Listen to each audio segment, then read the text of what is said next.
for 5 minutes. Thank you, Madam Chair. Mr. Secretary, thank you for taking the time to be with us today.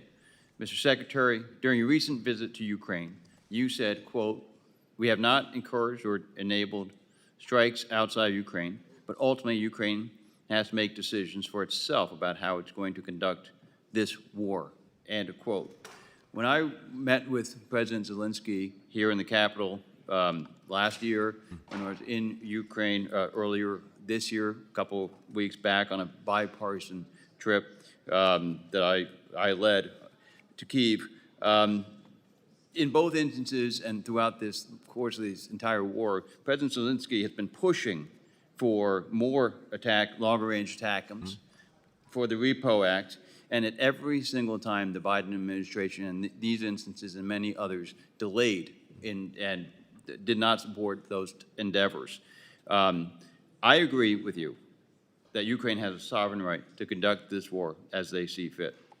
However, they will not be able to do so if they are worried that this administration will publicly rebuke them afterwards, as you did when Ukraine struck Russian oil refineries earlier this year. They must know that America truly supports their need to fight this war as they see fit.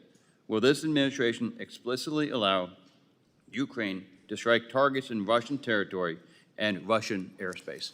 Congressman, as you may know, I was just there about 10 days ago, spent a lot of time with President Zelensky, other leaders, and I'm determined to make sure that they have what they need to effectively defend themselves. And we're in an ongoing conversation about them in terms of what that requires at any given time.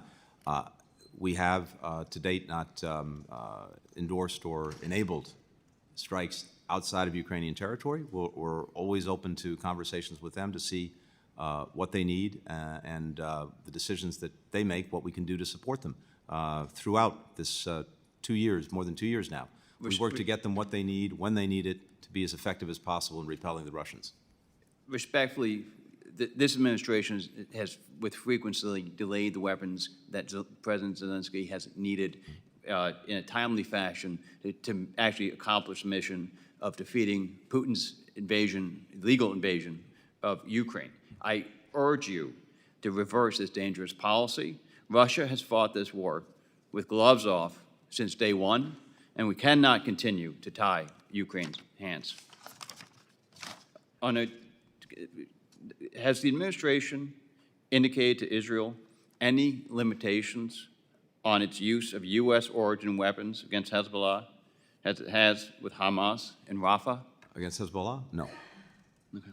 Well, the administration has made it clear that they do not want Israel to decisively win its war against Hamas. Which we do. I think Hamas started very much do. Because they do not want Israel to undertake a significant operation. The question is whether that will be effective and whether that will be enduring. We believe we have a better way to deal with a problem we both agree has to be dealt with, and that is Hamas. If I may, please. What is the administration's current policy regarding the acceptable end state that is the evil that is Hamas at the end of this war if you do not support a Rafah operation?